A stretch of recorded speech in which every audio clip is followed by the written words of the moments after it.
So today we are going to study liver cirrhosis. Cirrhosis is defined as the histological development of regenerative nodules surrounded by fibrous bands, that is fibrosis, in response to chronic liver injury.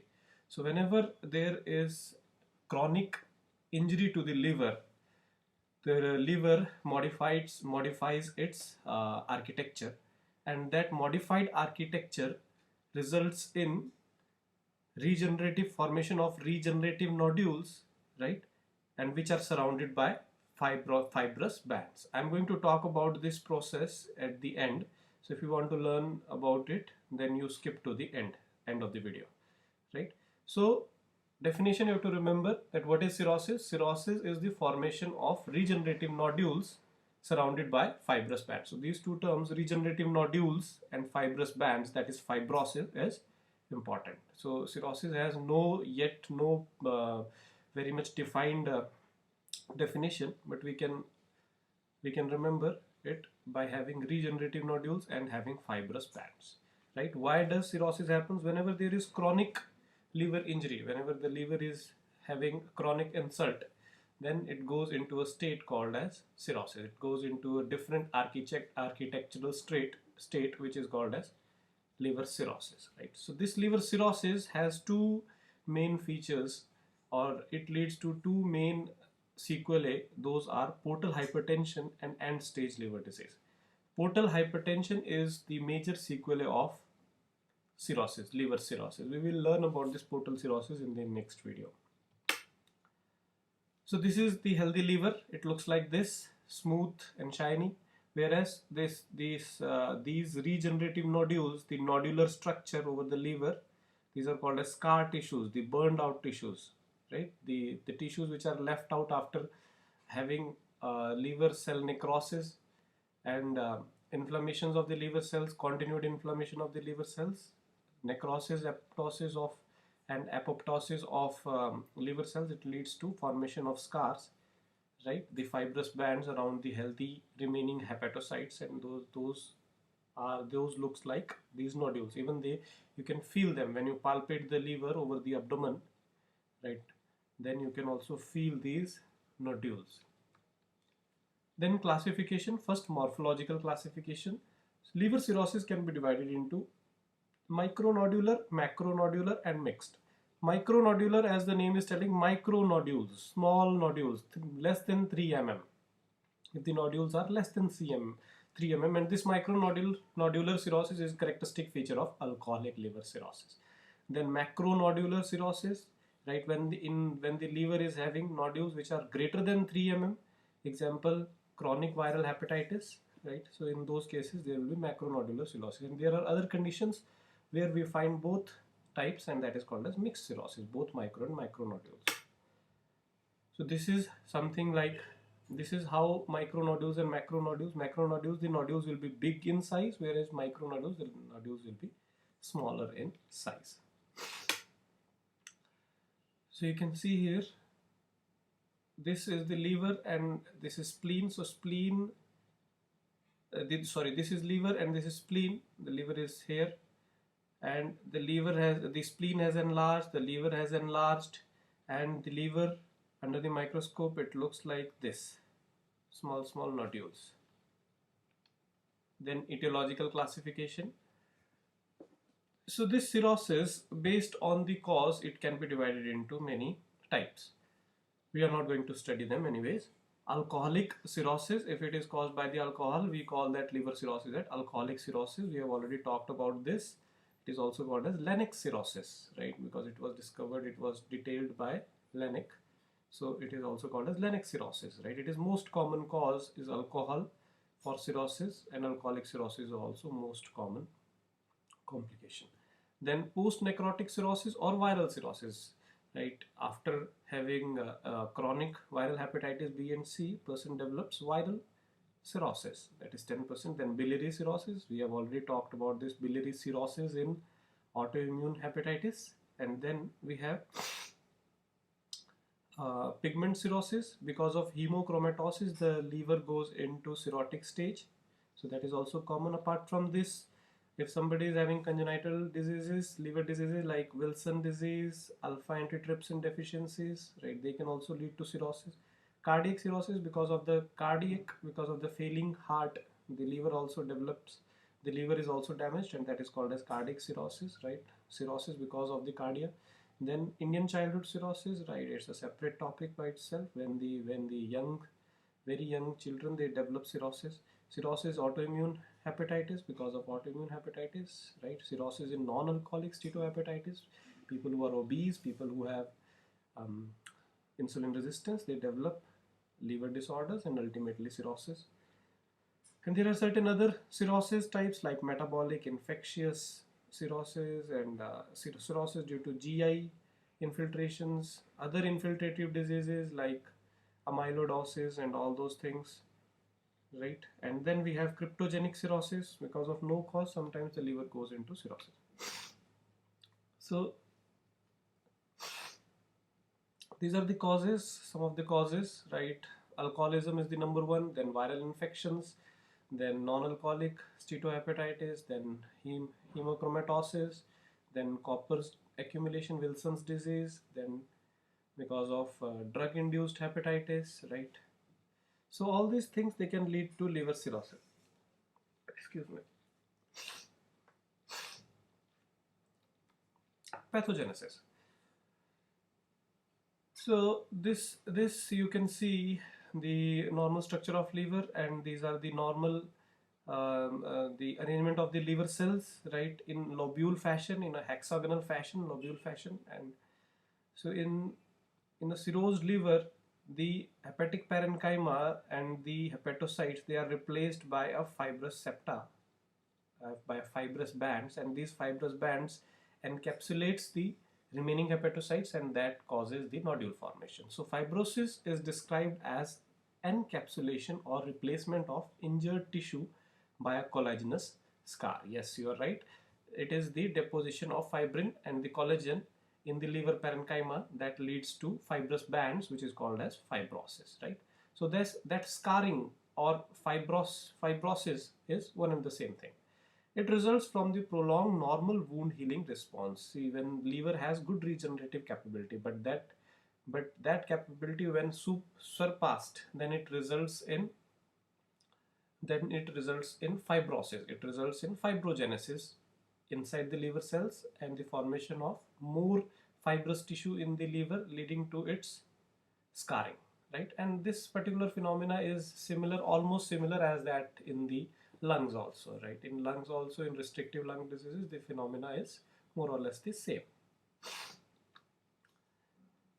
Clinical features, they are very important, because many liver disease people, they have these liver cirrhosis as a chronic sequelae, as the end stage, right? So most of the people, they are asymptomatic and still they are having a cirrhosed liver, because somehow their body is still adapting to that, or somehow the liver is still able to maintain its functions, its biosynthetic functions, right? So most of the people, or in fact 40% of the people, are asymptomatic, right? Apart from this, there will be generalized symptoms of the liver diseases, for example anorexia, fatigue, weight loss, weakness, right? And some signs, other signs of liver failure like jaundice, encephalopathy, coagulopathy. We have already talked about the liver failure, right? So I have included some of the pics for you to easy remembrance of these symptoms, because they are very because these symptoms are from head to toe, they are very much. So neurological CNS, you can remember there will be hepatic encephalopathy. We have already talked about hepatic encephalopathy, right? The most characteristic feature of hepatic encephalopathy is deliriums, delusions, and hysterexis, flapping tremors. See this flapping tremors, the hands and other parts will be having tremors, head will be having tremors. Then gastrointestinal, fetor hepaticus, the person's breath will have a sweetish smell, fetor hepaticus. There will be anorexia, there will be nausea, vomiting, dull abdominal pain. Then we have skin. In skin, we will be having jaundice over the skin and the scleral membranes. Then spider angiomas, right? We will see picture of spider angiomas. These are nothing but the increased telangiectasias or arteriolar dilatations over the skin. Then we have palmar erythema, right? Redness over the hand, purpura, petechiae, small dot-like structures, right? Apart from this, as we have learned in the classes about the enterohepatic circulation, right? So because of the portal hypertension, there will be esophageal varices over the esophagus and the stomach, and these esophageal varices will sometimes, or when increased, when the portal hypertension is too much increased, then they will lead to hematemesis, the blood vomiting, right? And if the leaking of blood is slow and gradual, it can lead to melena. Melena is the RBCs in the blood, right? Then we have caput medusae, the dilated abdominal veins, right? The abdominal veins will be dilated because of the congestion, because of the portal hypertension. Then we have ascites, right?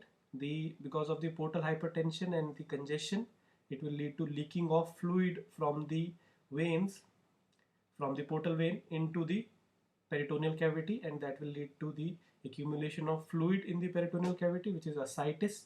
So ascites is the main feature of portal hypertension, and portal hypertension arises because of liver cirrhosis, right? Then reproductive, we have testicular atrophy, right, because of the estrogenemia in the body, right? And that estrogenemia will also leads to gynecomastia in males and amenorrhea in females, right? Then we have the kidney will also be deranged. We'll be having a hepatorenal syndrome. Shortly we'll talk about this. Then hematological abnormalities will be there because the liver produces thrombopoietin. There will be thrombocytopenia. Liver produces various proteins responsible for iron metabolism, like hepaticidin, like transferrin. So these proteins will be deranged and it will lead to anemia, right? Moreover, because of the cirrhosis, the person might be having blood leaking into the stomach, right? Sometimes as hematemesis, sometimes as melena, sometimes through the mouth, sometimes through the anus.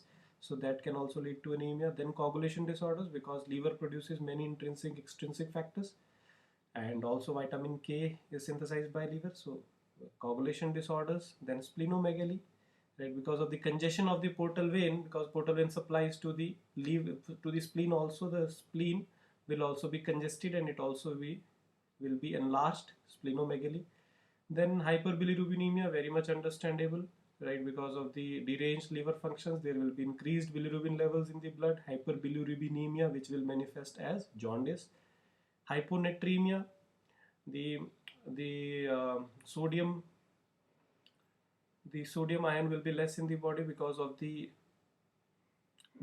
third volume, because of the ascites and all metabolic derangements. There will be hyponatremia, right? Decreased sodium levels in the blood. Then cardiovascular, cardiomyopathies, because the liver supplies, or liver gives hepatic vein to the inferior vena cava and to the heart. So because there is congestion in the hepatic vein also because of the cirrhosis, so it will lead to right heart failure also. In heart failure also, cardiomyopathies, as a result the heart will also be enlarged. Peripheral edema, right? Peripheral edemas will be there. So these are the many signs and symptoms because of the cirrhosis. So one more chart: general malaise, fatigue, anorexia, right? Swollen abdomen, legs, edema, nosebleed or bleeding from mouth, jaundice, hand tremors. Physical findings will include skin pigmentations, right? Skin pigmentation, there will be dark pigmentation, there will be yellow pigmentations. Then xanthomas, right? We already know xanthomas. What are xanthomas, right? Xanthomas are nodules of cholesterol. Then spider angiomas, see these spider angiomas. Then finger clubbing, there will be clubbing of fingers, right? Then caput medusae, these are the caput medusae, the dilated abdominal veins. Gynecomastia, fever, right? Halitosis, bad breath because of the fetor hepaticus, because of the sulfur compounds in the intestine and their not so proper metabolism, their not so proper disposal by the liver. It will lead to halitosis. Jaundice, ascites, excuse me,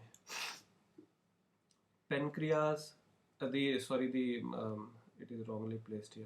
Spleen, splenomegaly, hepatomegaly, ascites, palmarerythma, edema.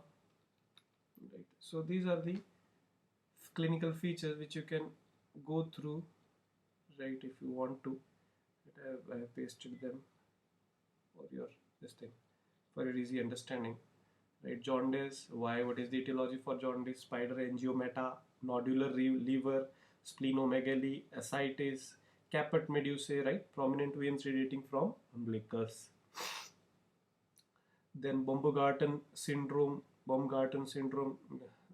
This Baumgarten syndrome is when you, with the help of a stethoscope, you hear the epigastric region. You will find a vascular murmur. Right, the blood flowing through them is congested, so that will lead to vascular murmur. Then palmarerythma, white nails. Right, white nails is also characteristic feature of cirrhosis. Palmarerythma, finger clubbing, right, dipterygium contractures. There will be contractures of the hand. You can have a look, especially in alcoholic people. These dipterygium contractures are found. Then gynecomastia, right, hypogonadism, flapping tremors, fetor hepaticus, anorexia. You can have a look over them. So this is how a spider navy looks like, right? Spider navy, dilated arterioles. See, this is how a palmar erythema looks like. Erythema means redness, palmar means palm. Ascites, see the abdomen is so much enlarged, it is filled with water, the peritoneal cavity is filled with water, right? Even the umbilicus has herniated out in this photograph. Then ascites, another case of ascites, Jalodhar, which is called a Jalodhar in Ayurveda, right? Legs edema, pitting edema. See, the pit is formed when you press it, pitting edema. Then gastric varices, esophageal varices, esophageal and gastric varices. So you can see gastric varices here, the swollen part. See these swollen parts, right? These are esophageal varices. See the reddening and the swelling of the, or the protuberance of the veins is esophageal, these esophageal varices. See here, right here also. These esophageal varices, they can rupture and that can lead to the blood in the esophagus, and that can lead to vomiting of blood, right? Hematemesis. These are varices over the abdomen. Over the abdomen you can see the veins, swelled up veins. Esophageal varices, one more photograph. See this redness, the erythema in the esophagus, right? And see these esophageal varices, these small protuberances.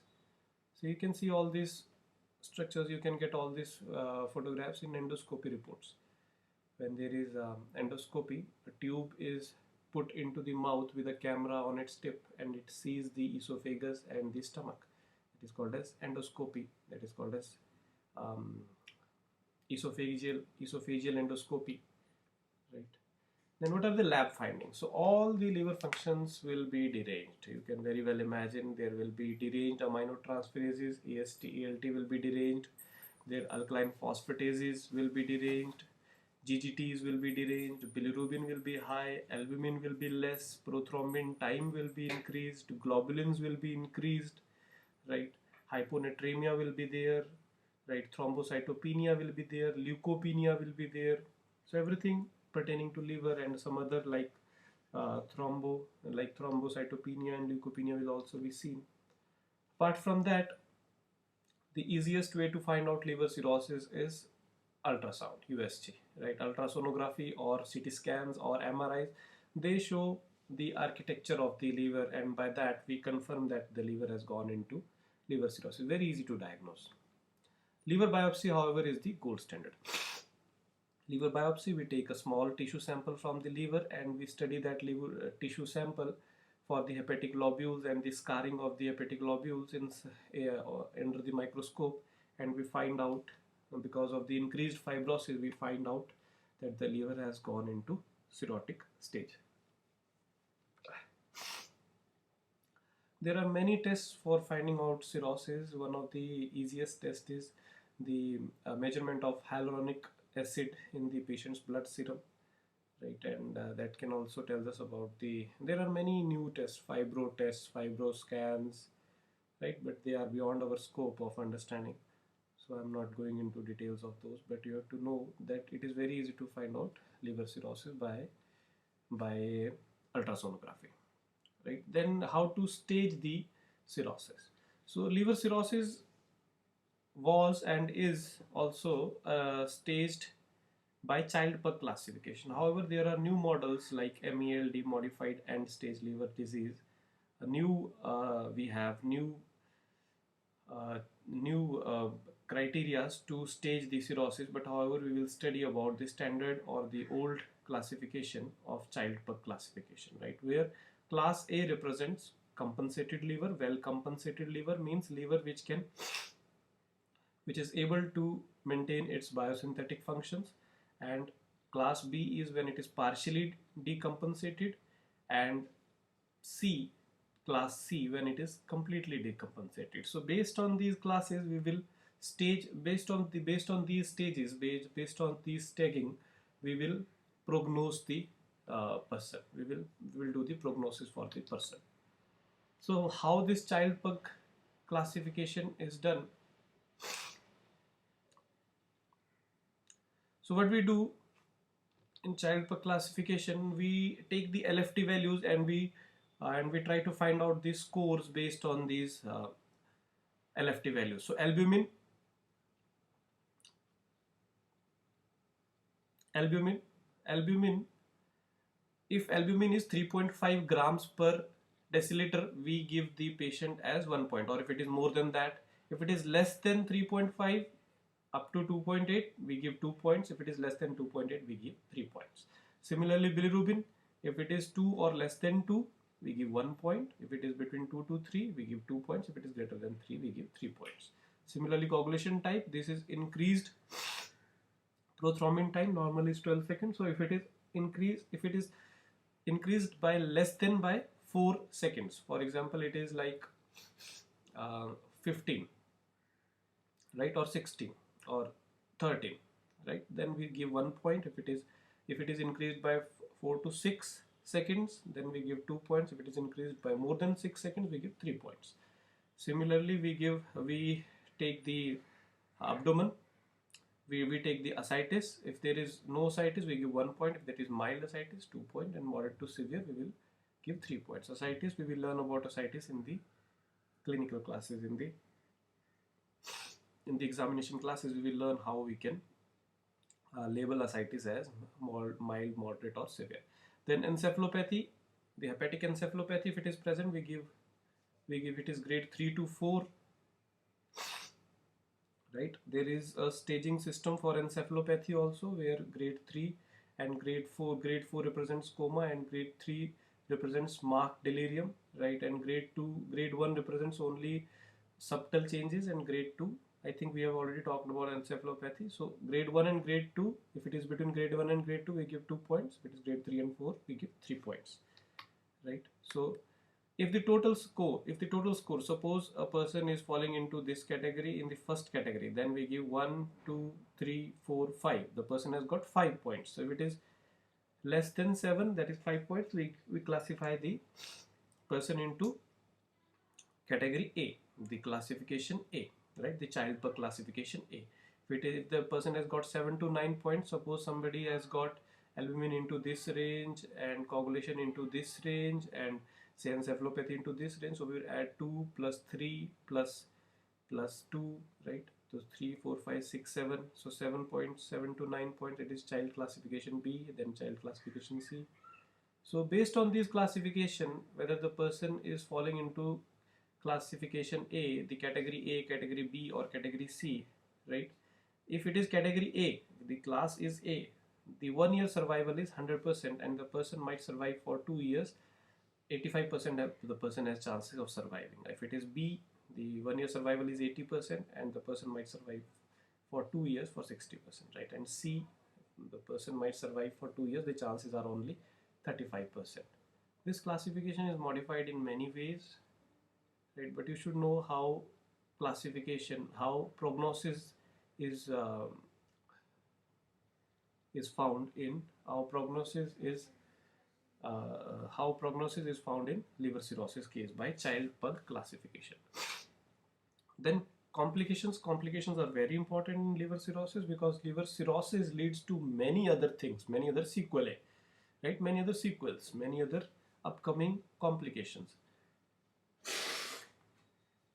In fact, excuse me please, in fact the liver cirrhosis is having liver cirrhosis manifests as complications only. So this liver cirrhosis, the major complications of liver cirrhosis are portal hypertension. Portal hypertension is very important topic, and we will talk about this in next video. So portal hypertension is the first complication. The portal hypertension, the main feature of portal hypertension is ascites. Most of the people of liver diseases, chronic liver disease, they come with a swollen abdomen with water inside, and that is called as ascites. So portal hypertension is the first complication, first important complication. Then hepatorenal syndrome. Then third is hepatic encephalopathy. We have already talked about this hepatic encephalopathy, where there is confusions, that there is CNS derangements. Then coagulopathies. Bone disease is another important complication of cirrhosis, right? Because the liver is involved in the metabolism of calcium and other vitamins, right? Vitamin D. So it leads to the liver derangement, leads to bone diseases. Very important. A person suffering with cirrhosis should be evaluated for bones also. It can lead to osteopenia, osteoporosis, and osteomalacia, all of them. Then hematological abnormalities, anemia, thrombocytopenia, neutropenia, and ultimately it can lead to the development of hepatocellular carcinoma, the cancer of liver. So these are the major complications. Hepatorenal syndrome is a syndrome because of the liver. Because of the liver, the kidney is unable to maintain its function. Now hepatorenal syndrome, how does it happen? Because of the portal hypertension and because of the damaged hepatocytes in liver cirrhosis, these hepatocytes, they release certain chemical mediators which causes the dilation of the efferent arteries to the kidney. So efferent arteries are dilated. When efferent arteries are dilated, there the perfusion of the kidneys, right, the blood perfusion is not proper. So the kidney is unable to maintain its function. Although there is no kidney damage, but because of the low perfusion, because of the hypoperfusion of the kidneys, the kidney is unable to maintain its normal function. So when kidney is unable to maintain its normal function, it will lead to the kidney will sense the RAS system will get activated, because the kidney will sense hypovolemia because of the low blood flow, because whenever the arteries are dilated, there will be less blood pressure to the kidney. That will lead to the activation of the RAS system, and the RAS system will activate the kidney, and it will cause the kidney to take more sodium and more water into the blood, and that water and sodium will go into the third spaces, right, like peritoneum, and it will cause further more ascites, and it will cause edema of the legs, generalized edema also, right? So it will lead to the accumulation of more fluid in the body, and it will also leads to the accumulation of accumulation of nitrogenous waste also in the blood, right? The blood urea nitrogen levels will go up. So it will lead to a hepatorenal syndrome. The kidney will fail, although the kidney is healthy, but the kidney will fail because of the resulting liver disease. So hepatorenal syndrome is a syndrome which is acquired because of the liver cirrhosis, and the person will be having renal insufficiencies, right? So this, the ultimate sequelae or the ultimate cause of death from liver cirrhosis is because of the number one, hepatic coma. The person will go into deliriums, and if not corrected, these deliriums will ultimately progress into coma, right? Hepatic coma. Second, The esophageal varices, the gastroesophageal varices caused due to portal hypertension may lead to hemorrhage and hematemesis, vomiting of the blood, or melena, right? Blood through the anal region, right? So massive gastrointestinal hemorrhage.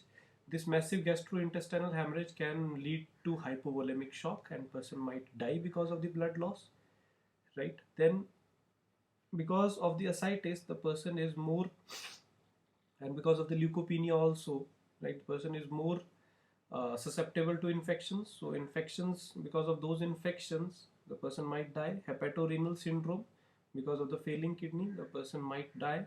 Then hepatocellular carcinoma, because of the carcinoma, the person might die, right? So the most common cause is hepatic coma, right? And the second most common cause is gastrointestinal hemorrhage. Whenever a person vomits blood, whenever the blood comes, from the mouth like a vomiting, then most of the time, in fact maximum of the time, the cause is because of the liver cirrhosis and portal hypertension. So keep studying. So let us, yeah, because some student, not some, only one student asked question about liver fibrosis. So we have to little bit go into the physiology first. So this is our beautiful liver, the very good organ. And the liver cells, the hepatocytes, they are arranged in a hexagonal fashion, which are called as hepatic lobules. So you can see these hexagons, they are nothing but the collection of various hepatocytes. They are not one cell, right? This is not one cell. This is collection of many cells. You can see it here. This is one lobule, hepatic lobule, hexagonal structure. So these liver cells, they are more or less, they are arranged in a hexagon fashion, not strict hexagon fashion, but a loose hexagon fashion. So this lobule is having many hepatocytes. You can see these dot structures, they are many hepatocytes, or in this detailed structure you can see, right, this is one part of this, one triangle of this. So in the center there is this central vein, right, central vein, which drains into the hepatic vein, which becomes hepatic vein when it exits the liver. So this is the central vein, and we have this portal vein. So we already know that the liver has dual blood supply. So liver is getting blood from the hepatic artery also, and liver is also getting blood from another source, which is hepatic vein. I have already talked about this in detail in classes, right? So refer your class notes. So liver is getting one source of blood from the portal vein, right, and another source of the blood from the hepatic artery, from the abdominal artery, right? But both of these are entering into the liver but exiting as one hepatic vein, right? One hepatic vein. So this central vein will become hepatic vein.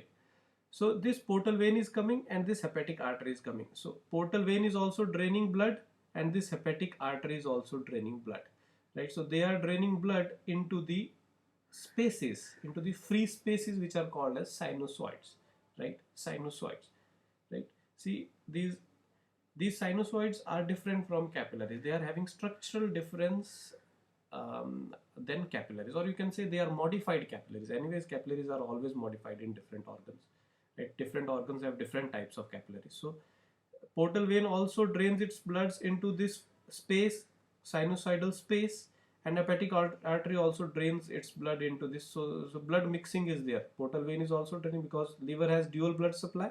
So both the bloods mixes and they drains ultimately into central vein. These sinusoids are also lined by endothelium, just like capillaries, right? So they also have endothelium. Plus there are certain other ducts, certain other structure, vascular like structure, which are called as bile ducts. So in bile ducts, the hepatocytes produces bile and that is drained into the bile ducts, right? So you can see the green threads here are bile ducts, and the red are hepatic artery, and the blue are portal vein, and they all are draining into the hepatic vein, and the portal vein and the hepatic artery, they are draining into the central vein, and this central vein will form the hepatic vein. I hope it is not confusing. So let us see more.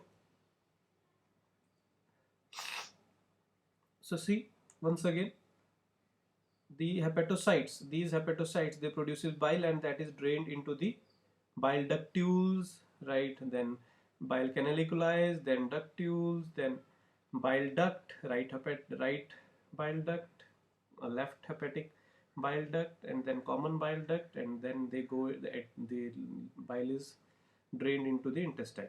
Whereas the portal vein, right, the blood is coming from the intestines through the inferior mesenteric artery. It is coming, and it is inferior mesenteric artery, and it is coming from the spleen, it is coming from the esophagus, and it is draining, that blood is draining into the liver through the portal vein, right? And that portal vein and hepatic artery from the abdominal artery, right, they are draining blood into the central vein, right? So this is how. And these spaces are called as sinusoids, right? The spaces are called as sinusoids, where blood mixing is taking place from the hepatic artery and from the portal vein. The blood mixing is taking place, that those are called as sinusoids. Now why I'm focusing on these sinusoids? Because these sinusoids have a special cells called as Kupffer cells, right? Kupffer cells. And also below, so now this is the sinusoid. This is a picture from the from where? From Robbins' book. So this is the sinusoid which you have seen here, right? These sinusoids here are now sinusoids here. So these sinusoids are lined by endothelial cells, and these endothelial cells have Kupffer cells, and below this endothelial cells there is the liver parenchyma, and liver parenchyma has few collagen fibers, right? Few collagen fibers in normal healthy states. And apart from these collagen fibers, it also have stellate cells. So remember these stellate cells, and these are hepatocytes, and in between hepatocytes there are bile canaliculi, which carries the bile produced by the, or the bilirubin produced by the hepatocytes. So whenever there is repeated injury,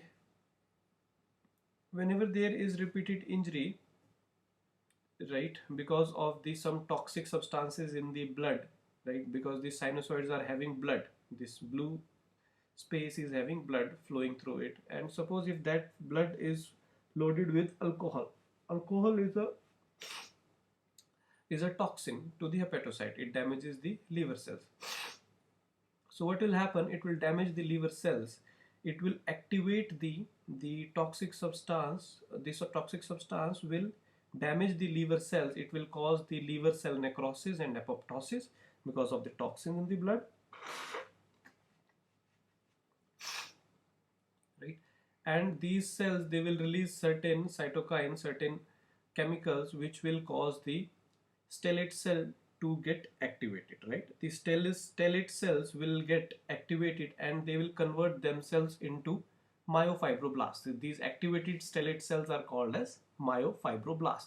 These myofibroblasts will start producing certain extracellular matrix which are rich in collagen, right, in fibrin. They are rich in collagen and fibrin, and that will cause fibrosis. So these are the fibrous bands which we have talked earlier.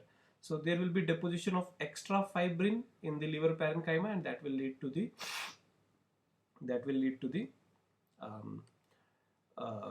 fibrin, excessive fibrin production, that will lead to the formation of fibrous bands, right? Fibrous bands around the hepatocytes, the remaining hepatocytes, right?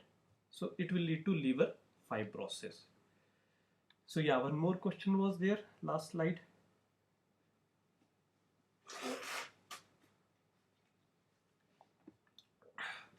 Yeah, so there was another question that how in micronodular there will be, what is perivenular fibrosis and periportal fibrosis. So when these fibrotic bands, the excessive collagen and the fibrin deposition is around the portal region, we call it periportal fibrosis. When it is around the central vein, we call it perivenular fibrosis.